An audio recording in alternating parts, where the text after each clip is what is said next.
welcome back to my channel. My name is Ratika Gupta and guys, topic for today is section 23 of the Hindu Marriage Act 1955, which talks about bars to matrimonial relief. So guys, there are a lot many bars which we are going to discuss, namely accessory, connivance, condonation, collusion, unnecessary and improper delay, and taking advantage of one's own wrong or disability. So these are in total bars which we are going to discuss today. So guys, if you're in regular touch with my lectures, you might have heard me saying bars to matrimonial reliefs in almost each and every section on the Hindu Marriage Act. So guys, in bars को समझना बहुत ज़रूरी है. So guys, as always, if you're new to my channel and if you have not subscribed it yet, please subscribe to my channel right now. And yes, if you enjoy learning with me, you understand what I teach, please like all my videos and do let me know in the comment section below. So guys, let's get started with section 23, which talks about bars to matrimonial relief. अब guys, इसको समझने के लिए you should know what does matrimonial relief mean. वैसे तो I hope आपको matrimonial relief का मतलब पता होगा, लेकिन guys matrimonial relief means कि जब एक matrimony में, एक marriage में, एक marital relationship में दो कपल्स का रिलेशनशिप बहुत ही ज़्यादा स्ट्रेंज्ड हो जाता है, ख़राब हो जाता है, उस टाइम पे उनको किसी ना किसी रिलीफ की ज़रूरत पड़ती है. तो वो कोर्ट में जाते हैं, या तो बोलते हैं कि सेक्शन 9 के तहत हमारे कॉन्जुगल राइट्स को रेस्टिट्यूट करवा दिया जाए, यानी कि रेस्टिट्यूशन ऑफ कॉन्जुगल राइट्स, या फिर वो जुडिशियल सेपरेशन के रिलीफ की डिमांड करते हैं सेक्शन 10 में, नलिटी ऑफ मैरिज की डिमांड कर सकते हैं सेक्शन 11 एंड 12 में, divorce on any of the grounds वो क्लेम कर सकते हैं, be it fault grounds, be it irretrievable breakdown of marriage or be it divorce by mutual consent. या फिर वो सेक्शन 24 एंड 25 में मेंटेनेंस की बात करेंगे कि हमें मेंटेनेंस दिया जाए. सो गाइस, मेरे कहने का मतलब है कि मैट्रिमोनियल रिलीफ में ये सारे सेक्शंस कवर होते हैं. Whenever a petitioner goes to the court of law and files a petition and prays for a decree under section 9, 10, 11, 12, 13, 24 and 25 of the Hindu marriage act, तो उसका मतलब है कि वो किसी न किसी तरीके के मैट्रिमोनियल रिलीफ को क्लेम करने की कोशिश करता है. बट गाइज, हर बार ऐसा नहीं होगा कि पिटिशनर क्लेम करेगा और उसको मिल जाएगा. इसका रीज़न क्या है कि कुछ बार्स अवेलेबल होते हैं जो मैंने अभी बिगिनिंग में रीड आउट करी है. सारे बार्स हैं, अगर इनमें से कोई भी एक बार अवेलेबल होगा तो पिटिशनर को मैट्रिमोनियल रिलीफ नहीं मिलेगा. सबसे पहले तो गाइस, जो भी आप मैट्रिमोनियल रिलीफ और एनी मैट्रिमोनियल कॉज अगर आप उसको क्लेम करने की कोशिश करते हो, उसके वेल एस्टैब्लिश्ड एसेंशियल्स होते हैं, वेल एस्टैब्लिश्ड ग्राउंड्स होते हैं, जो हमने रिस्पेक्टिवली हर एक सेक्शन में कवर करे हैं. सबसे पहले तो वो ग्राउंड्स फुलफिल होने ज़रूरी हैं. अगर उनमें से कोई भी एक एसेंशियल एलिमेंट कंप्लीट नहीं होगा तो आप उस ग्राउंड के बेसिस पर रिलीफ नहीं ले सकते. Secondly, after you have insured कि हर एक ग्राउंड अवेलेबल है, आपको ये इंश्योर करना है कि कोई ना कोई बार अवेलेबल ना हो. अगर कोई भी बार अवेलेबल होगा टू योर गेटिंग रिलीफ, तो आपको मैट्रिमोनियल रिलीफ नहीं मिलेगा. अब ये बार्स किस तरीके से काम करते हैं, we are going to discuss today. Bars का मतलब होता है गाइज हिंड्रेंस, एक रुकावट, kind of obstacle in your way to get a matrimonial relief. अब यहाँ पे गाइस हमारा एम्फेसिस किस पे रहेगा, पिटिशनर पे रहेगा. पिटिशनर ही होगा जो पिटिशन फाइल करेगा और कहेगा कि मुझे मैट्रिमोनियल रिलीफ दिया जाए. अब गाइस, अगर आपको ध्यान हो, हमने थ्योरीज ऑफ डिवोर्स में डिस्कस किया था कि फॉल्ट थ्योरी हुआ करती थी, जिसका पहले नाम हुआ करता था ऑफेंस और गिल्ट थ्योरी. फॉल्ट थ्योरी में I have told you in theories of divorce, जब हमने डिस्कस करा था सेक्शन 13 में, आई हैव टोल्ड यू कि फॉल्ट थ्योरी में there is a dichotomy of guilt and innocence. यानी कि फॉल्ट थ्योरी को वर्क करने के लिए, इफेक्टिवली वर्क करने के लिए एक चीज़ का होना बहुत ज़रूरी है, और वो क्या है कि there must be a contrast between guilt and innocence. One party must be guilty of a matrimonial offence or matrimonial misconduct and other party must be an innocent party. Innocent कौन होगा, पिटिशनर. पिटिशनर अगर innocent होगा तभी वो court में जाके petition file करेगा. और अगर मैं बोल रही हूँ कि one party must be guilty of some matrimonial offence, तो यहाँ पे मेरा मतलब है रिस्पॉन्डेंट. तो गाइज, अगर ये चीज़ें पूरी होंगी तभी पिटिशनर कोर्ट में जा सकते हैं और पिटिशन फाइल कर सकता है. लेकिन अगर guys petitioner is not an innocent party, innocent नहीं होने से मतलब है कि he is responsible in a way और the other for the matrimonial offence committed by the respondent. उसके स्पाउस ने जो मैट्रिमोनियल ऑफेंस कमिट किया है, अगर उसमें पिटिशनर का किसी ना किसी तरीके से रिस्पॉन्सिबिलिटी बनती है, तो वहाँ पे ये बार्स आ जाएंगे, यानी कि वहाँ पे he is barred to a matrimonial relief. उसका रीजन क्या है, क्योंकि there are certain bars to it. So I hope आपको समझ आ चुका है गाइस कि even if a respondent is guilty of a matrimonial offence, और ये चीज़ एफॉर्मेटिवली कोर्ट में प्रूव हो भी चुकी है, फिर भी गाइस पिटिशनर को पिटिशन फाइल करते ही रिलीफ नहीं मिलेगा, even if respondent is guilty of a matrimonial offence, just because he himself is not an innocent party, he himself is responsible in a way और the other for the matrimonial offence और misconduct by the other party. क्योंकि आप खुद ही responsible हो, then you can not go to the court of law and you can not take benefit of your own wrong. आप अपनी गलती का ही बेनिफिट नहीं ले सकते। It means in a way और द अदर पिटिशनर ने अपने कंडक्ट से, अपने एक्ट से अपने आप को ही डिसएंटाइटल कर लिया to get a matrimonial relief.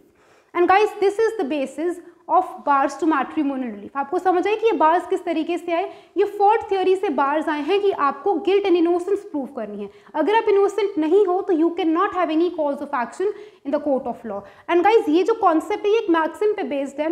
उस मैक्सिम को हम बोलते हैं one who seeks equity must do equity himself.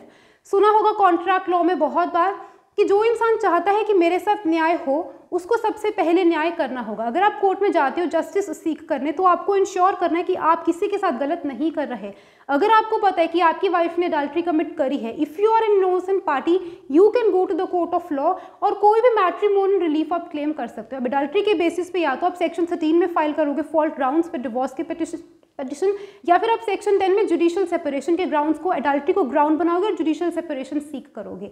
लेकिन गाइस अगर आपको पता है कि आपकी वाइफ की अडल्ट्री के लिए आप खुद ही रिस्पॉन्सिबल हो, वो किस तरीके से हम यहाँ पर डिस्कस करेंगे विद लॉट मेनी एग्जाम्पल्स। अगर आप खुद ही इनोसेंट पार्टी नहीं हो, you are in a way और the other responsible for the matrimonial offence that is adultery committed by your spouse, then you can not have any cause of action in the court of law. It will be taking advantage of your own wrong और disability. आप अपनी खुद की ही गलती का advantage उठा रहे हो। और अगर आप चाहते हो आपके साथ न्याय हो कि आपको मैट्रिमोनियल रिलीफ मिले तो आपको पहले न्याय करना होगा। आपने अडल्ट्री के लिए उसको हेल्प किया, दैट वाज नॉट जस्टिस, वो सही नहीं था आपके पार्ट पे। कहते हैं कि you should go to the court of law with clean hands, red handedly नहीं जाना, क्लीन हैंड्स के साथ जाना है। आपकी गलती नहीं होनी चाहिए। You should be a petitioner and an innocent party. So fourth theory is the basis or essence of bars to matrimonial relief. I hope guys आपको बेसिक समझ आ चुका है। And a point to be noted is that guys कि a decree pass in disregard of bars is a nullity. ये बहुत important point है कि अगर आप डिक्री पास कर देता है कोर्ट डिक्री पास करता है इन बार्स को नजरअंदाज करके, डिसरिगार्ड ऑफ दीज बार्स, अगर आप इनको ध्यान नहीं दोगे तो वो डिक्री एक डिक्री वैलिड नहीं है, इट इज़ नलिटी। नलिटी का आप मतलब समझ तो लो कि वो डिक्री एक वैलिड डिक्री नहीं होगी। तो ये बार्स बहुत इंपॉर्टेंट है। सबसे पहले उस मैट्रिमोनियल रिलीफ जो आपने क्लेम करने की कोशिश करी है under any of the sections of the Hindu marriage act जो मैंने डिस्कस करे पहले, उनके ग्राउंड्स पूरे होने जरूरी हैं। और दूसरी बात, वहाँ पे कोई ना कोई बार नहीं होना चाहिए। कोई भी बार होगा then you are disentitled to a matrimonial relief. और अगर आपने कोर्ट को किसी तरीके से, या तो कोर्ट को पता नहीं लगा या आपने पता लगने नहीं दिया, कुछ भी हो सकता है, and a decree is passed, that decree since it is in disregard of bars is a nullity। तो ये पॉइंट इंपॉर्टेंट है। अब गाइस कुछ एक दो इंपॉर्टेंट पॉइंट्स और डिस्कस कर लेते हैं related to bars to matrimonial relief, उसके बाद हम बार्स को स्टार्ट करेंगे। अब गाइस सबसे पहले burden of proof, onus of proof किस पे रहेगा? What do you think?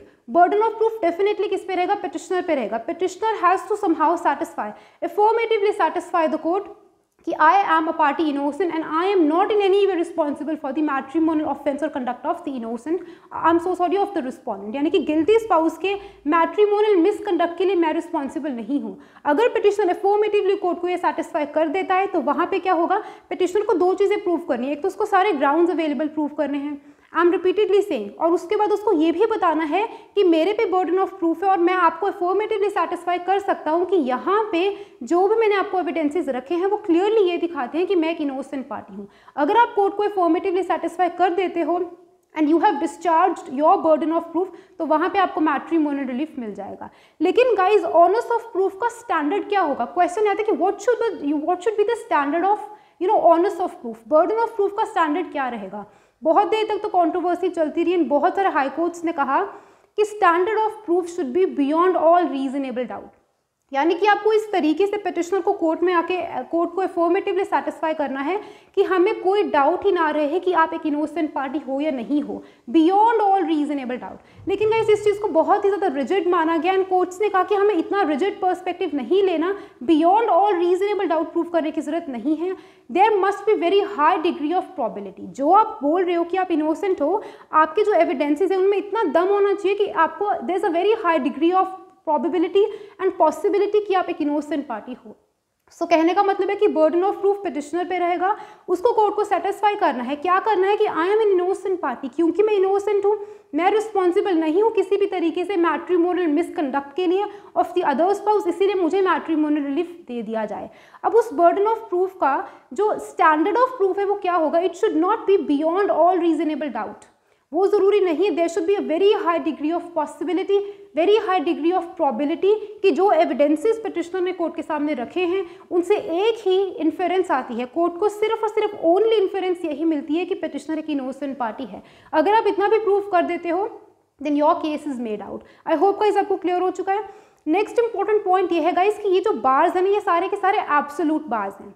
पहले इंग्लिश लॉ में क्या हुआ करता था कि डिस्क्रिशनरी एंड एब्सोल्यूट बार्स में डिस्टिंक्शन थी। कुछ बार्स एब्सोल्यूट थे और कुछ डिस्क्रिशनरी थे।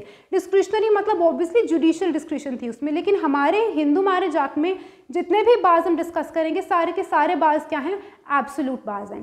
There is no discretionary bar. Absolute bars का मतलब है 100% बार्स। बार है तो वो है, it should be a hindrance and obstacle in the way of petitioner getting a matrimonial relief. It means guys अगर इनमें से कोई भी एक बार अवेलेबल हुआ, existence of absolute bars is fatal to a petitioner's petition. उसके petition के लिए वो फेटल है, सही नहीं है, उसकी पिटिशन को एंटरटेन नहीं किया जाएगा। And guys the point to be noted is that कि जितने भी हमने बार्स डिस्कस करेंगे यहाँ पे डिस्टिंक्शन है between general bars and specific bars. ये आप पॉइंट ध्यान में रखना। सारे के सारे बार्स एब्सोल्यूट बार्स हैं, इसमें डिस्क्रिशनरी बार कोई भी नहीं है, कोर्ट की जुडिशियल डिस्क्रिशन नहीं चलेगी। लेकिन गाइज अगर मैं बात करूँ तो बहुत सारे इसमें से दो ही हैं, आई एम सो सॉरी, 2 बार्स तो जनरल बार्स हैं, बाकी सारे स्पेसिफिक बार्स हैं। अब जनरल बार्स का मतलब होता है कि वो कहीं पे भी एप्लीकेबल हो सकते, किसी भी मैट्रिमोनियल प्रोसीडिंग में, चाहे वो मैट्रिमोनियल प्रोसीडिंग है सेक्शन 9 के लिए, 10, 11, 12, 13, 24 एंड 25 किसी भी सेक्शन पे बेस्ड है। तो अगर उसमें कल्यूजन और उसके बाद अननेसेसरी एंड इम्प्रॉपर डिले, ये जो 2 हमारे बार्स हैं ना, ये दोनों क्या है, जनरल बार्स हैं। आपको इसका जब मीनिंग समझ आएगा तो आपको ये भी अपने आप समझ आ जाएगा कि ये जनरल बार्स क्यों है। They are general in nature. It means किसी भी मैट्रिमोनियल प्रोसीडिंग के लिए, किसी भी मैट्रिमोनियल कॉल्स के लिए ये बार्स बन सकते हैं। लेकिन अगर मैं बाकी बार्स की बात करूँ तो वो बार्स स्पेसिफिक बार्स हैं। मेनली वो कब काम आते हैं, जब हम डिवोर्स की प्रोसीडिंग्स में काम करते हैं, यानी कि जब सेक्शन 13 के तहत अगर कोई पिटिशन फाइल होती है, बेसिकली वहाँ पे वो काम आते हैं, and that too in case of adultery only. कहीं कहीं क्रुअलिटी भी है, हम डिस्कस करते जाएंगे, लेकिन बेसिकली अगर मेनली सेक्शन 13 की पिटिशन फाइल की गई है, सेक्शन 13 में प्रोसीडिंग्स चल रही हैं एडल्ट्री के ग्राउंड पे, वहाँ पे ये ज़्यादा बार्स हैं। मतलब ये वाले जो फर्स्ट 3 बार्स हैं ये एडल्ट्री के केस में ज़्यादा आते हैं, एंड बाकी के, इसीलिए इनको स्पेसिफिक बार्स कहा जाता है। एंड बाकी के जो ये 2 बार्स हैं these are general in nature. General bars मतलब कहीं पे भी, किसी भी प्रोसीडिंग, किसी भी सेक्शन के तहत इनको आप लगा सकते हो as bars.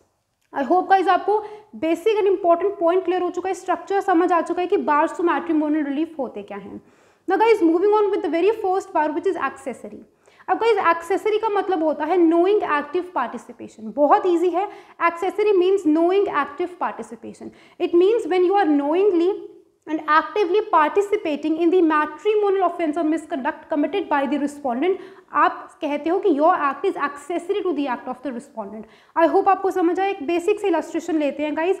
For example husband, ठीक है, इज इनकरेजिंग, रिक्वेस्टिंग और सॉलिसिटिंग, इसका मतलब है रिक्वेस्टिंग और encouraging other people to have intercourse with his wife. यानी कि हस्बैंड बाकी लोगों को, बाकी मेल्स को खुद इनकरेज करता है, उनको रिक्वेस्ट करता है that go and have intercourse with my wife. What is it?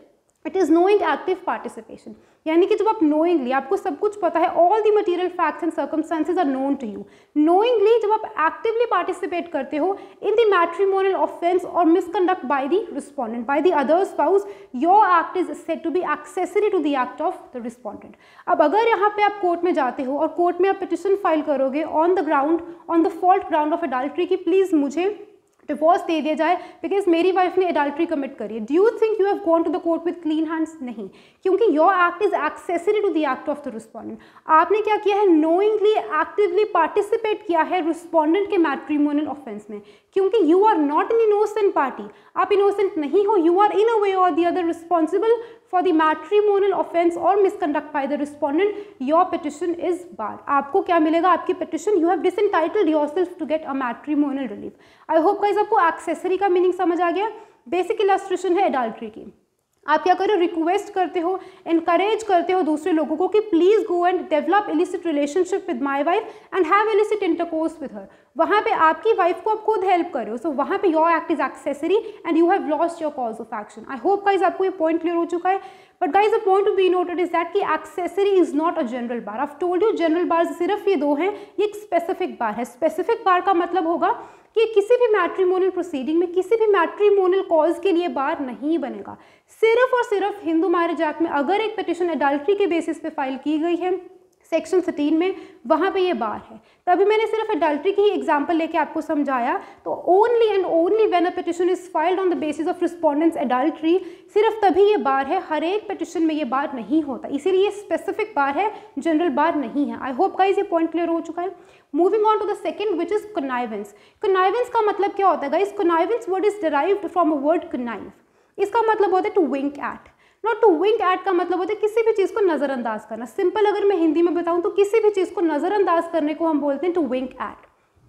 Now guys, there is a very thin line differentiation between accessory and connivance। ध्यान से सुनना, connivance में आपने क्या किया? नज़रअंदाज किया। It means आपको पता है कि क्या हो रहा है, you are very well aware of what is happening all around you, लेकिन आप क्या कर रहे हो? आपका कंसेंट है, इम्प्लाइड है, आपको पता है क्या हो रहा है, लेकिन आप उस चीज़ के लिए बैक स्टेज पे हो और आप उस चीज़ के लिए अपनी आवाज़ नहीं उठा रहे। बेसिक एग्जाम्पल देती हूँ। फॉर एग्जाम्पल, हस्बैंड को पता है that his wife is having an illicit relationship with some other person and is having illicit intercourse and thereby earning money। अब उसको पता है कि उसकी वाइफ ऐसे तरीके से मनी अर्न करती है। He is very well aware of this fact, although उसने ठीक है एक्टिवली पार्टिसिपेट नहीं किया। लाइक एक्सेसरी, अनलाइक एक्सेसरी जहाँ पे नोइंग एक्टिव पार्टिसिपेशन होती है, कनाइवेंस में नोइंग एक्टिव पार्टिसिपेशन नहीं होती।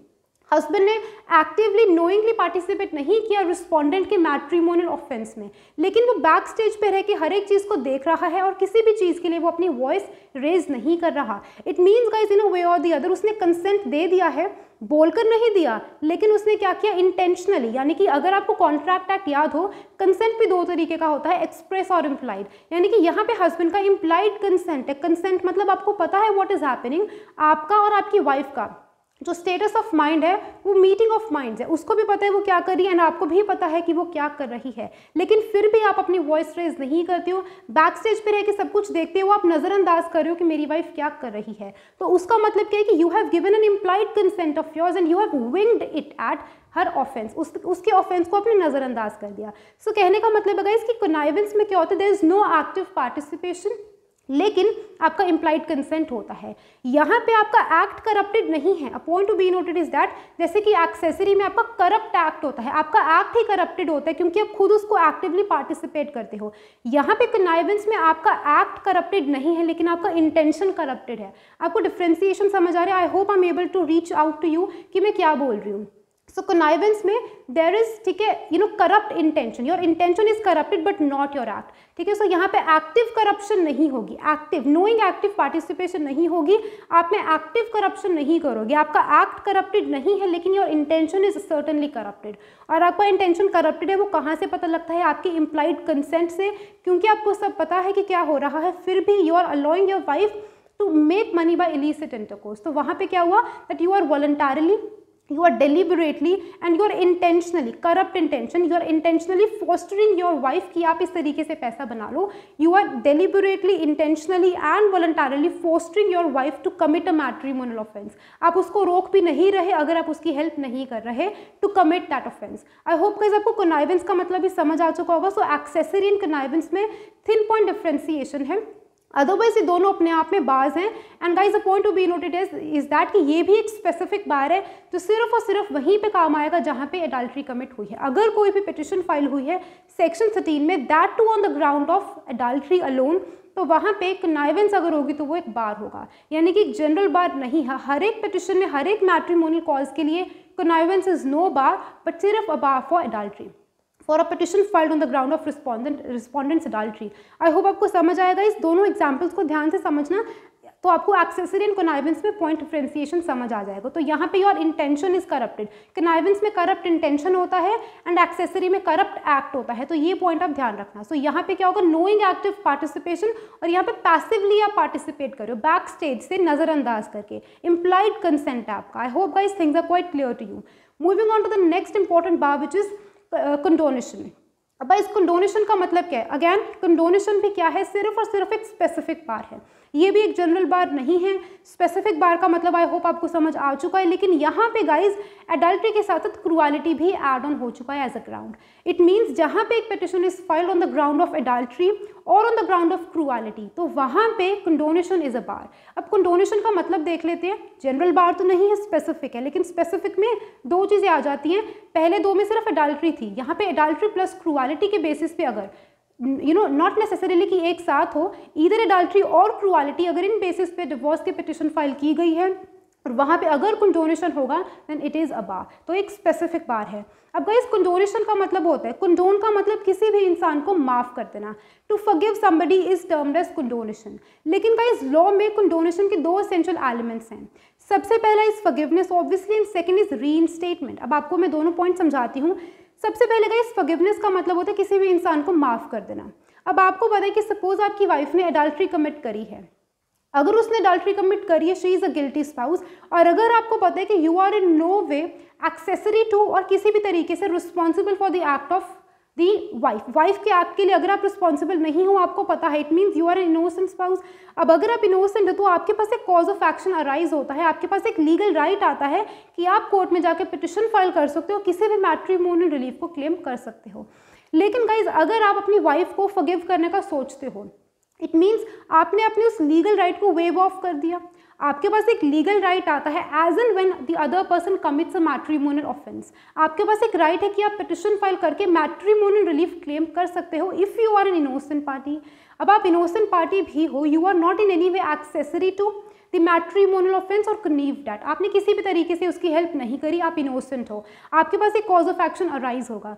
लेकिन गाइज अगर आप सोचते हो कि मुझे मेरी वाइफ को फॉरगिव कर देना चाहिए, I should give her a second chance, तो वहाँ पे क्या होगा, आपने क्या किया, उसको कंडोन कर दिया। कंडोन मीन्स आपने उसको माफ़ कर दिया, और अगर आपने उसको माफ़ कर दिया it means you have overlooked at the act of your wife. उसके एक्ट को आपने नज़रअंदाज कर दिया, ओवरलुक कर दिया। इट मीन्स आपने ध्यान नहीं दिया कि कोई बात नहीं, जो हो गया हो गया, let me give her a second chance. It means you have waived your legal right, you have not enforced it. So this is what is termed as forgiveness. Forgiveness मतलब किसी इंसान को माफ़ कर देना। अगर आप उसको माफ़ कर देते हो it means you have overlooked at the act of the guilty spouse, उसके एक्ट को आपने ओवरलुक कर दिया। It means you have thought of giving him और हर एज द केस में भी अ second chance. It means you have, ठीक है, waived your legal right of, you have not enforced it against the guilty spouse, जो आप कर सकते थे had you have not कंडोन्ड her, अगर आपने उसको कंडोन ना किया होता। तो this is what is termed as forgiveness. लेकिन guys a point to be noted is that कि for forgiveness to be an effective forgiveness, हर एक फॉरगिवनेस इफेक्टिव नहीं होगी, उसको लॉ में इफेक्टिव होने के लिए इंपॉर्टेंट है that you should be very well aware of all the material facts and circumstance of the case. Material facts and circumstance में हमेशा एम्फेसिस करती हूँ, इसका मतलब होता है वो फैक्ट्स एंड सर्कमस्टेंस जो फंडामेंटल हैं, जो आपको पता होने ज़रूरी हैं, और अगर आपको इनके बारे में पता ना हो तो that would have affected your willingness to condone her. It means अगर आपको सच्चाई पता होती है, एक बेसिक एग्जांपल देती हूँ। फॉर एग्जांपल आपकी वाइफ ने आपको सच बता दिया that I have committed adultery with a single man, जबकि रियलिटी है कि she had committed adultery with 2 different persons. अब had you known of this fact earlier, अगर इस मटीरियल फैक्ट एंड सर्कमस्टेंस के बारे में आपको पहले पता होता, शायद से this would have affected your willingness to condone her, शायद से आप उसको कंडोन ना करते, आप उसको माफ़ ना करते। तो अगर ये फॉरगिवनेस इस तरीके की होगी जहाँ पे पिटिशनर को, हस्बैंड और वाइफ एज द केस में भी, अगर उनको मटीरियल फैक्ट्स एंड सर्कमस्टेंस के बारे में नहीं पता होगा, तो वो आपकी जो कंडोनेशन है वो वैलिड नहीं होगी, क्योंकि उस कंडोनेशन के जो एसेंशियल एलिमेंट्स में पहला एसेंशियल एलिमेंट है फॉरगिवनेस, वो इफेक्टिव नहीं है। So it should B given with full knowledge of all the material facts and circumstances। कोई किसी भी तरीके का फ्रॉड, कोई भी एक्टिव कंसीलमेंट, कोई भी सप्रेशन ऑफ फैक्ट कुछ नहीं होना चाहिए। फ्रॉड में एलिमेंट ऑफ डिसीट होता है, आप उसको धोखा देने की कोशिश नहीं कर सकते, किसी फैक्ट को एक्टिवली कंसील नहीं कर सकते और सप्रेस भी नहीं कर सकते, कुछ नहीं आपको करना, एज इट इज़ जो चीज़ें वो बतानी है, और उसके बाद पता लगने के बाद if the other spouse decides to waive off his or her right and not to enforce it and to overlook, यानी कि to condone you in the sense कि द गिल्टी स्पाउस, तो वहाँ पे फिर ये इफेक्टिव फॉरगिवनेस होगी। आई hope guys आपको ये पॉइंट क्लियर हो चुका है। लेकिन guys next important point is reinstatement. Mere forgiveness is no condonation in law. Law में कंडोनेशन को पूरा होने के लिए दो चीज़ों की जरूरत है। सबसे पहले फॉरगिवनेस, माफ़ करना ज़रूरी है। माफ़ करने से क्या मतलब है वो मैंने आपको उसके लीगल एलिमेंट्स बताए। उसके बाद guys mere forgiveness is no condonation. Condonation को वैलिड होने के लिए रीइंस्टेटमेंट की भी ज़रूरत है। रीइंस्टेटमेंट का मतलब होता है रीस्टोरेशन बैक, यानी कि किसी भी चीज़ को रिस्टोर बैक कर लेना, स्टेटस क्वा मेंटेन कर लेना। यानी कि guys for example husband and wife को पता है कि वाइफ ने for example matrimonial offence commit किया है। यहाँ पे याद रखना एडल्ट्री एंड क्रुअलिटी कोई भी हो सकता है, कोई भी ऑफेंस हो सकता है। फॉर एग्जांपल अब यहाँ पे मैं आपको एडल्ट्री की एग्जांपल दी थी, अगर क्रुअलिटी कमिट करी, for example husband is being very cruel to his wife. अब वाइफ क्या सोचती है कि let me give him a second chance, और उसने क्या किया, कंडोन कर दिया। अपने लीगल राइट को कोर्ट में जाकर इन्फोर्स नहीं किया और अपने हस्बैंड को कंडोन कर दिया, माफ कर दिया उसकी क्रुअलिटी के लिए, तो वो भी क्या है, कंडोनेशन है। लेकिन गाइज इसमें दूसरी चीज़ इंपॉर्टेंट है, रीइंस्टेटमेंट, रेस्टिट्यूशन यानी कि रीस्टोरेशन बैक। अब आपको पता है कि अगर एक मैट्रिमोनियल ऑफेंस कमिट हुआ, हस्बैंड एंड वाइफ का रिलेशनशिप थोड़ा एस्ट्रेंज्ड हो जाएगा, पहले जैसा था वैसा नहीं होगा। तो अगर आप उसको रीस्टोर बैक करते हो, वापस से आप प्रिजम्पशन कर लेते हो कोहाबिटेशन की। अब गाइज ज़रूरी नहीं कि मैट्रिमोनियल ऑफेंस कमिट करने के बाद हस्बैंड वाइफ अलग रहेंगे। मैं बार बार बोलती हूँ कि what is important is separation of house holds and not of houses. House holds का अलग होना जरूरी है। हाउसेज में चाहे आप एक ही में रहो, under the same roof in the same bedroom, कोई फर्क नहीं पड़ता। अगर आप रेस्टिट्यूट कर लेते हो, रीस्टोरेशन बैक कर लेते हो, यानी कि रिजम्पशन ऑफ कोहाबिटेशन। रिजम्पशन ऑफ कोहाबिटेशन का मतलब होता है यानी कि you have restored your conjugal rights and obligations, marital rights and obligations towards each other. You have started having intercourse with each other. You have started comforting and comforting each other. There is marital two-in-one-ship. There is marital togetherness and companionship. यानी कि इस matrimonial offence के पहले, वो चाहे फिर husband ने commit किया या वाइफ ने किया, एज द केस में भी, इसके पहले वो जैसे रहते थे, फॉर्मर मैरिटल स्टेटस या फॉर्मर मैरिटल पोजीशन जो उनकी थी, जब वो रीस्टोर बैक हो जाएगी उसको आप रीइंस्टेटमेंट का नाम दोगे, तो वहाँ पे कंडोनेशन पूरा होगा। तो कंडोनेशन के दो एसेंशियल एलिमेंट्स है। पहला है फॉरगिवनेस, आपको माफ़ करना है, लेकिन माफ़ करने के बाद आपको क्या करना है, स्टेटस क्वा मेंटेन करना है। स्टेटस क्वा मतलब यानी कि restoration back of former marital status और मैरिटल पोजीशन, यानी कि रिकॉन्सिलिएशन करनी है। इन द नटशेल रिकॉन्सिलिएशन करनी है, रिजम्पशन ऑफ कोहाबिटेशन करना है। There must not be separation of household, यानी कि एक दूसरे के लिए जैसे आप रहते थे उसी तरीके से आपको वापस से रहना है। रिजम्पशन ऑफ कोहाबिटेशन पॉइंट आपको क्लियर हो चुका होगा अगर आपने मेरे लेक्चर्स देखे हैं, सेक्शन 9, 10, वहाँ पे हमने ये पॉइंट्स को डिस्कस किया है। रेस्टिट्यूशन ऑफ कॉन्जुगल राइट्स में एम्फेसिस इसी चीज़ पे था। I hope guys this point is quite clear to you कि कंडोनेशन में क्या होता है। Now guys moving on to the next important bar which is collusion. Collusion का मतलब होता है गाइस मिली भगत। मिली भगत एक बेसिक सा वर्ड है कल्यूजन के लिए। अब मिली भगत का मतलब होता है क्या है गाइस कि मिली भगत means, collusion basically means meeting of minds, meeting of minds to attain something by joint effort of both the parties. इसकी बेसिकली आपको एक एग्जांपल देती हूँ, उसके बाद इसके डेफिनेशन में आपको बताऊंगी। For example guys, divorce by mutual consent, section 13 पे डिस्कस किया था हमने, डिवोर्स बाय म्यूचुअल कंसेंट। वहाँ पे क्या होता है गाइज कि पार्टीज क्या करती है, म्यूचुअली कंसेंट करती हैं, वो डिसाइड करती है कि let us have divorce since we people are not able to live with each other for a period of a year or more and we have mutually decided we are living apart from such a long time and that we have mutually decided that let us live separate। अब वो क्या है, divorce पर mutual consent है। अब guys वैसे तो divorce पर mutual consent is itself recognised under section 13B of the Hindu marriage act. I've told you कि it is a very new and liberal concept on the subject of divorce, इसको recognise भी किया गया है। लेकिन गाइज यहाँ पे भी कल्यूजन हो सकती है, और अगर कल्यूजन होगी तो वो क्या होगा, it is a bar to a matrimonial relief. I've told you कि मैट्रिमोनियल रिलीफ क्या है, सेक्शन 13B भी एक मैट्रिमोनियल रिलीफ है। डिवोर्स किसी भी ग्राउंड पे आप ले लो, वो एक मैट्रिमोनियल रिलीफ होता है। लेकिन अगर कोई भी बार अवेलेबल होगा तो आपको मैट्रिमोनियल रिलीफ नहीं मिलेगा। So for example section 13B में एक पिटिशन फाइल करी हस्बैंड एंड वाइफ ने, सारे प्रोसीजर जो है, प्रोसीजरल क्लॉज भी है section 13B clause 2 sub section 2 I've told you। तो फॉर एग्जाम्पल सारा प्रोसीजर फॉलो करते हुए हस्बैंड एंड वाइफ ने डिवोर्स पर म्यूचुअल कंसेंट की पिटिशन फाइल कर दी। अब गाइस बाद में कोर्ट को पता लगता है कि इन्होंने कल्यूजन करी है, यानी कि पार्टीज की मिली भगत थी। जब भी गाइस पार्टीज मिली भगत करेंगी, कल्यूजन करेंगी, उसका एक ही इंटेंशन होगा, that is to deceive the court. Court को धोखे में रख के डिवोर्स लेना उनका मोटिव होता है। और जहाँ पे आप कोर्ट को डिसीव करते हो वहाँ पे guys you are undermining the power of justice, और वो चीज़ बहुत गलत होती है। अब यहाँ पे डिवोर्स पर म्यूचुअल कंसेंट में कल्यूजन किस तरीके से होगी मैं आपको बताती हूँ। फॉर एग्जाम्पल पार्टीज ने डिसाइड किया कि we people are living separate but not from a year, पिछले 2-4 महीने से हम अलग हैं और अब हम चाहते हैं कि divorce by mutual consent, since it's a easy way out, कोई फॉल्ट ग्राउंड अवेलेबल करने की जरूरत नहीं है, कोई इरिट्रीवेबल ब्रेकडाउन की जरूरत नहीं है, डिवोर्स पर म्यूचुअल कंसेंट में क्या होगा कि parties just have mutually decided कि उनको डिवोर्स लेना है तो उनको दे दिया जाएगा, it's a easy way out. तो पार्टीज ने सोचा कि लेट अस हैव डिवोर्स, हम इस तरीके से डिवोर्स ले लेते हैं। अब यहाँ पे पार्टीज ने कोर्ट को डिसीव किया और कोर्ट को ये कहा कि हम पिछले 1 साल से अलग रह रहे हैं as per the requirement of section 13B, जबकि पार्टीज को सिर्फ और सिर्फ 2 से 3 महीने हुए थे लिविंग अपार्ट, अलग रहते हुए सिर्फ 2 से 3 महीने हुए थे। अगर अब यहाँ पे कोर्ट को पता नहीं लगता और कोर्ट डिक्री पास कर देता है for divorce under section 13B, तो मैंने आपको बिगिनिंग में ही एक बात क्लियर करी थी कि a decree pass in disregard of bars is a nullity, तो वो डिक्री एक नलिटी होगी, यानी कि पार्टीज का अभी भी वही स्टेटस है, उनको डिवोर्स नहीं मिला bye mutual consent. So guys confusion का मतलब होता है मिली भगत। जब पार्टीज मिली भगत करती हैं यानी कि consensus of mind, husband and wife के माइंड का कंसेंसस है, इंक्लूडिंग उनके काउंसिल्स का भी, जो उनके काउंसिल्स हैं सभी का मीटिंग ऑफ माइंड है कि हमने एक चीज़ को अटेन करना है। अटेन किसको करना है? डिवोर्स को अटेन करना है। तो वहाँ पे वो क्या करेंगे? जॉइंट एफर्ट करेंगे, दोनों पार्टीज अपनी मीटिंग ऑफ माइंड्स को लेकर और कोर्ट को डिसीव करने की कोशिश करेंगी। सो मिली भगत का ये कॉन्सेप्ट होता है। आप डिवोर्स पर म्यूचुअल कंसेंसस इस चीज़ को समझ सकते हो कि उन्होंने म्यूचुअली कंसेंट किया कि let us have divorce. Grounds तो आपको अवेलेबल करने हैं और कोई ना कोई बार नहीं होना चाहिए। अब यहाँ पे आपने क्या किया? ग्राउंड अवेलेबल नहीं किया और आपने कोर्ट को डिसीव कर दिया कि हमें 1 साल हो चुका है। जब पार्टीज दोनों ही मिली भगत कर रही हैं तो कोर्ट को कहाँ से पता लगेगा कि उनको 1 साल नहीं हुआ?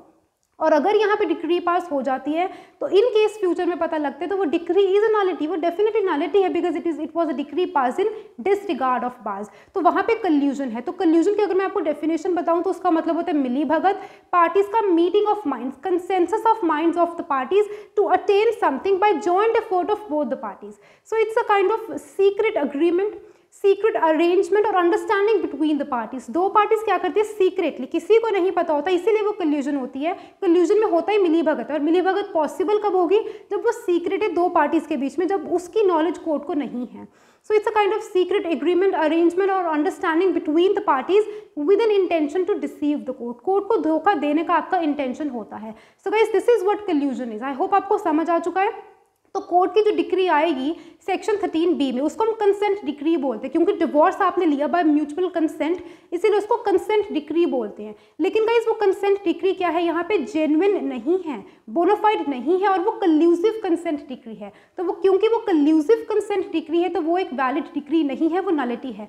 आई होप गाइस आपको कल्यूजन का मीनिंग समझ आ चुका है। इसका मतलब है कंसेंसस ऑफ माइंड, ठीक है, meeting of mind of both the parties to do or not to do something by joint effort of both the parties to attain something. और वो समथिंग मेरी इलस्ट्रेशन में क्या है? Section 13B। आप divorce लेना चाहते हो तो आपने क्या किया? कल्यूजन कर दी। कल्यूजन में मिली भगत किस तरीके से करी? कोर्ट को ही डिसीव कर दिया कि सारे एसेंशियल एलिमेंट्स तो पूरे हैं, इंक्लूडिंग हम 1 साल से अलग रह रहे हैं, लेकिन इन रियलिटी आप 1 साल से अलग नहीं थे। आपको कुछ फ्यू मंथ्स बैक आप अपार्ट हुए थे, living apart. Few months back आपकी सेपरेशन ऑफ हाउस होल्ड हुई थी। आई होप गाइज आपको ये पॉइंट समझ आ रहा है। तो यहाँ पे कल्यूजन है और अगर यहाँ पे आपने क्या किया? कोर्ट को डिसीव करने की कोशिश करी, तो आपकी यहाँ पे कोर्ट की डिक्री, कंसेंट डिक्री जब तक जेन्युइन या बोनाफाइड नहीं होगी, यानी कि वो अगर वो कल्यूसिव कंसेंट डिक्री होगी तो it is in fact no decree at all, वो एक नलिटी होती है। It means you are undermining the power of justice and you can not do that. I hope guys आपको कल्यूजन का कॉन्सेप्ट भी clear हो चुका है। अब गाइज यहाँ पे वही पॉइंट है कि कल्यूजन क्या है? एक जनरल बार है। मैंने आपको बताया कि collusion and unnecessary and improper delay is a general bar. General bar मतलब किसी भी सेक्शन में आप पिटिशन फाइल कर दो, कहीं पे भी अगर कोर्ट को लगा कि पार्टीज की मिली भगत है किसी भी केस में, मैंने सिर्फ आपको सेक्शन 13B की इलस्ट्रेशन दी है to make it more clear to you कि आपको समझ आ जाए। अदरवाइज किसी भी सेक्शन में आप पिटिशन फाइल करते हो, कहीं पे भी अगर कोर्ट को पता लगता है कि समहाउ पार्टीज ने कल्यूजन करी है, पार्टीज की मिली भगत है with an intention to deceive the court, यानी कि यहाँ पे फ्रॉडुलेंट प्रैक्टिसेस चल रही हैं और ये गलत है, तो वो डिक्री एक नलिटी होगी। सो कहने का मतलब ये जनरल बार सिर्फ और सिर्फ डिवोर्स की प्रोसीडिंग्स में नहीं लगता, यानी कि यहाँ पे जैसे हमने पहले डिवोर्स में अडल्ट्री एंड क्रूअलिटी की बात करी, ये एक जनरल बार है। कहीं पे भी किसी भी मैट्रिमोनियल कॉज में, किसी भी मैट्रिमोनियल प्रोसीडिंग में ये एज अ बार काम करेगा। Moreover guys a point to be noted is that कि अगर आपकी, ठीक है, marriage is a void marriage, यहाँ पे एक पॉइंट समझ लो, अगर किसी इंसान की मैरिज वॉइड मैरिज है, सेक्शन 11 के तहत अगर वो वॉइड है, वहाँ पे अगर कल्यूजन होती है तो वो चलेगा। एक्सेप्शन है सेक्शन 11, क्योंकि गाइस एक चीज़ सोच के देखो, जो मैरिज ऑलरेडी वॉइड है, अगर कोर्ट अपनी डिक्री सुना भी देगा, तो मैंने आपको सेक्शन 11 में ही क्लियर किया था कि decree of a court is not necessary. Essential नहीं होती वो सेक्शन 11 में, बिकॉज अगर कोर्ट डिक्लेयर करेगा भी कि ये मैरिज वॉइड है, it is merely a judicial declaration of a pre existing fact. एक प्री एग्जिस्टिंग फैक्ट पहले से ही पता है कि it is in fact no marriage at all, it is null and void. तो वहां पे अगर कोर्ट की डिक्री नहीं भी आएगी तब भी चलेगा, वो ऑब्लिगेटरी नहीं है। और अगर आके वो कंक्लूसिव हो जाती फिर भी कोई फर्क नहीं पड़ेगा, because it is merely a judicial declaration of a pre existing fact. वहाँ पे वैसे भी डिक्री की जरूरत नहीं थी। अगर आप उसको चलो मान लेते कि कंक्लूसिव डिक्री को आप उसको नलिटी मान लो, तो फिर भी सेक्शन 11 क्या कहते हैं कि डिक्री की जरूरत ही नहीं है, वो ऑब्लिगेटरी ही नहीं है। मैंने आपको सेक्शन 11 में ही क्लियर किया था। आई होप आपको ये पॉइंट समझ आ चुका है कि कंक्लूजन एक जनरल बार है, कहीं पे भी काम करेगा, लेकिन इसकी एक एक्सेप्शन है, वो सेक्शन 11 है, which talks about void marriages. वहाँ पे क्योंकि a marriage is already void, सभी को पता है it is a pre existing fact, it is in fact no marriage at all. अगर वो मैरिज नहीं है तो कोई marital rights and obligations arise नहीं होंगे। तो वहाँ पे अगर डिक्री नहीं भी आएगी फिर भी सबको पता है कि वो मैरिज क्या है, एक वॉइड मैरिज है। और अगर आके वो कंक्लूसिव हो जाती है फिर भी कोई फर्क नहीं है, पार्टीज ने बेशक मिली भगत ही की हो, लेकिन क्योंकि वहाँ पे डिक्री जरूरी ही नहीं है तो वो अगर कंक्लूसिव डिक्री भी है फिर भी कोई फर्क नहीं है। आई होप आपको क्लियर हुआ कि सेक्शन 11 को क्यों एक बार एक I am so sorry exception मानते हैं टू कंक्लूसिव डिक्री। उसके बाद guys moving on to unnecessary and improper delay, बहुत ईजी है। Unnecessary and improper delay is yet another general bar. मैंने आपको बताया कि जनरल बार है किसी भी मैट्रिमोनियल प्रोसीडिंग में, किसी भी मैट्रिमोनियल कॉज के लिए under any section of the Hindu marriage act, ये एक बार है अगर आपने unnecessarily, improper and unreasonably delay किया। यानी कि फॉर एग्जाम्पल अगर आपको पता है कि आपने petition with in 30 days file करनी है, I am just taking an illustration और एन एग्जाम्पल। अगर आपको पता है कि for so and so matrimonial cause आपको 30 डेज में पिटिशन फाइल करनी है, लेकिन आपने within that time period prescribed आपने पिटिशन फाइल नहीं करी है, then you can have no cause of action, you have lost your cause of action, because वो एक अननेसेसरी एंड इम्प्रॉपर डिले है। लेकिन guys as long as the person is reasonably and properly able to explain the reason of his or her delay, वो एक bar नहीं है। A point to be noted is that जब तक आप court को अफर्मेटिवली सेटिस्फाई कर सकते हो, as far as you are able to reasonably and properly explain the reason of your delay, वो एक बार नहीं होगा। फॉर एग्जाम्पल अब what amounts to reasonable delay, अब आपके माइंड में क्वेश्चन आएगा कि then what amounts to reasonable delay.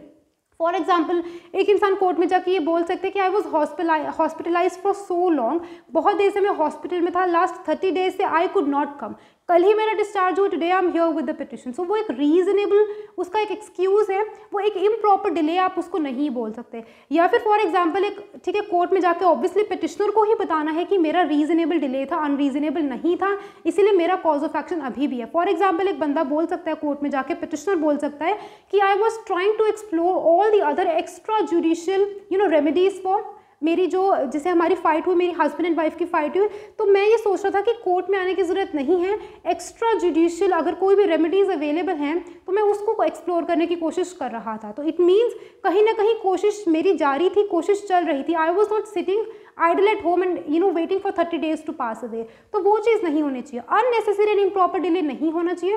As far as you are able to explain कि आपका रीजनेबल डिले था, और ये क्वेश्चन ऑफ फैक्ट है गाइज। अगर कोर्ट को लगेगा कि हाँ ये जेन्युइनली रीजनेबल था तो कोर्ट कहेगा कि your petition is not barred आपका, although law of limitation is always operative. Guys law of limitation हमेशा ऑपरेटिव होता है। एंड गाइज अगर यहाँ पे देखो इट इज ऑलवेज ऑपरेटिव, और अगर टाइम निकलने के बाद भी कोर्ट आपको अलाउ करेगा तो वो एक क्वेश्चन ऑफ फैक्ट होगा, कोर्ट देखेगा कि आपको अलाउ करना है या नहीं करना। आई होप गाइज आपको समझ आया। अदरवाइज लॉ ऑफ लिमिटेशन बोलते कि your petition is barred once the time of limitation has gone away. एक बार वो एक्सपायर हो गया आपकी लिमिटेशन, आपका जो पिटिशन है वो बार हो जाएगी and you shall have no cause of action, आपके पास कोई कॉज ऑफ एक्शन नहीं होगा। बहुत सारे गाइज ऐसे ग्राउंड्स है जहाँ पे ऑलरेडी उन ग्राउंड्स में itself time period has been specified, specific and definite time for filing a petition is already there. For example अगर आपको याद हो सेक्शन 12 वॉइडेबल मैरिजेस में मैंने आपको बताया था प्री मैरिज प्रेगनेंसी, तो प्री मैरिज प्रेगनेंसी या consent obtained by force and fraud, if you remember, तो consent was obtained by force and fraud, वहाँ पे मैंने आपको बताया था कि you have got to file a petition within a year of discovery of fraud or cessation of force. जब आपको पता लगा कि आपके साथ फ्रॉड हुआ है, उस दिन से जब से आपने उसको डिस्कवर किया उस दिन से 1 साल बाद तक आपको पिटिशन फाइल करनी है। और अगर आप 1 साल बाद तक पिटिशन फाइल नहीं करते हो, क्योंकि law of limitation is always operative, तो वहाँ पे क्या होगा, आपकी पिटिशन इज बार्ड क्योंकि टाइम हैज़ एक्सपायर्ड। लेकिन अगर आप वहीं पे कोर्ट पे जाके ये कोर्ट को अफर्मेटिवली सेटिस्फाई कर दो कि 1 साल के विदिन आप पिटिशन क्यों नहीं फाइल कर पाए, अगर कोर्ट को वो रीजनेबल लगेगा ठीक है, प्रॉपर लगेगा, अननेसेसरी या अनरीजनेबल नहीं लगेगा, तो कोर्ट आपको कहेगा your petition is not barred, अभी भी you can have a cause of action. Similarly pre marriage pregnancy में भी within a year of solemnization of marriage आपको करना होता है, क्योंकि अगर प्री मैरिज वुमेन प्रेग्नेंट होगी तो within 8 to 9 months, 7-8-9 months का विद इन आपको पता लग जाएगा। It means you have got to affirmatively go to the court of law and file a petition within a year of solemnization of marriage. अगर आप शादी से 2-3 साल बाद जा रहे हो, it means in a way और द अदर आपका माइंड ही नहीं था कोर्ट में पिटिशन फाइल करने का। अगर वहाँ पे आप रीजनेबल एक्सक्यूज दे सकते हो, which is again a question of fact, court को सही लगेगा, कोर्ट आपकी पिटिशन एंटरटेन करेगी, otherwise time has already been expired and you have lost your cause of action. So बहुत सारे ऐसे ग्राउंड्स हैं जहाँ पे लिमिटेशन ऑलरेडी बता रखी, time period has already been prescribed. Now what amounts to reasonable delay, वो भी मैं आपको बता चुकी हूँ, क्योंकि वो एक क्वेश्चन ऑफ फैक्ट है। लेकिन गाइस जहाँ पे जिन ग्राउंड्स में मैट्रिमोनियल रिलीफ क्लेम करते हुए आपका time period has not been specified, specific definite time period has not been given for filing a petition, वहाँ पे एक रीजनेबल टाइम होता है। अब रीजनेबल टाइम भी एक क्वेश्चन ऑफ फैक्ट है, ठीक है, यानी कि 30 डेज, 40 डेज, 1 साल, 1.5 साल, 2 साल, 3 साल, हर एक चीज़ में, जैसे प्रॉपर्टी डिस्प्यूट्स होते हैं तो 6 मंथ्स का टाइम पीरियड होता है। तो कहने का मतलब है कि कितनी देर में आप पिटिशन फाइल कर सकते हो is a question of fact. अगर वो उस पर्टिकुलर ग्राउंड में स्पेसिफाइड नहीं है तो वो एक क्वेश्चन ऑफ फैक्ट होगा जो कोर्ट पे डिपेंड करेगा कि कितनी देर में आपको फाइल करना है। Otherwise law of limitation is always there, limitation law में limitations has already been given. I hope guys आपको समझ आ गया। अगेन ये एक जनरल बार है, मैंने आपको बिगिनिंग में बताया।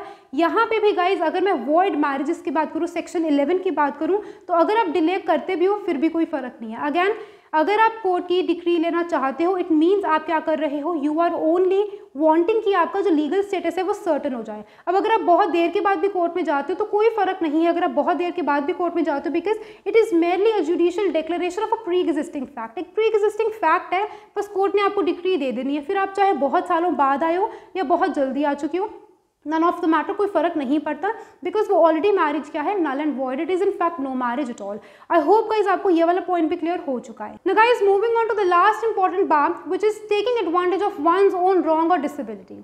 अब गाइज ये बहुत easy, I hope by now आपको समझ आ चुका होगा। दिस इज द रीजन मैंने इसको बिल्कुल लास्ट में रखा ताकि आपको ये पॉइंट समझ आ जाए विदाउट मच एफर्ट।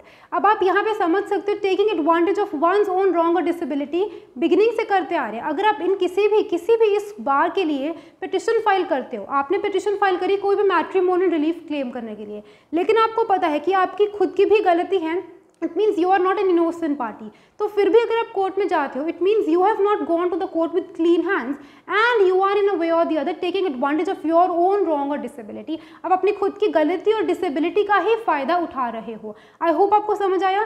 यहाँ पे हर एक केस में ऐसा होगा, आपकी वाइफ ने एक्सेसरी कमिट करी है, आपकी आपकी वाइफ ने एडल्ट्री कमिट करी है and you are accessory to her act, आपका एक्ट वॉज एक्सेसरी, फिर भी अगर आप कोर्ट में जाओगे it means you are taking benefit or advantage of your own wrong और डिसेबिलिटी, आपकी खुद की भी गलती थी।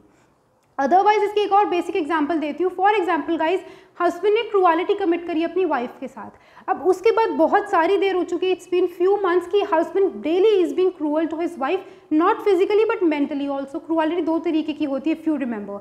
अब गाइज इसका एक रीज़न, क्रूअलिटी ही एक रीज़न था कि वाइफ ने डिजर्शन करी, वो अपने मैट्रिमोनियल होम को छोड़ के चली गई। There is both separation of houses and that of households. अब यहाँ पे guys he can not go to the court of law और वो ये नहीं बोल सकता कि मेरी वाइफ ने डिजर्शन कमिट करी क्योंकि शी डिजर्टेड मी, तो मुझे यहाँ पे आप डिवोर्स दे दो और मुझे ये मैट्रिमोनियल रिलीफ दे दो। तो कोर्ट यहाँ पे कहेगा कि you are taking benefit of your own wrong और डिसेबिलिटी, आपकी खुद की गलती थी and you drove her out, वो खुद उस घर से नहीं निकली, यू ड्रोव हर आउट। और आपको पता हो कि desertion should be without reasonable cause and excuse. Wife के पास डिफेंस है कि मेरे पास एक रीजनेबल कॉज एंड एक्सक्यूज था, तो दोनों तरीके से केस चलेगा। हस्बैंड को वैसे ही बार कर दिया जाएगा क्योंकि he is taking benefit of his own wrong और डिसेबिलिटी, दूसरी तरफ से वाइफ के पास एक डिफेंस है क्योंकि she has not stepped out of that home without a reasonable cause and excuse. उसके पास एक रीजनेबल कॉज और एक एक्सक्यूज है कि उसने ऐसा क्यों किया। आई होप गाइस आपको ये समझ आ चुका है कि what does taking advantage of one's own wrong और डिसेबिलिटी मीन्स।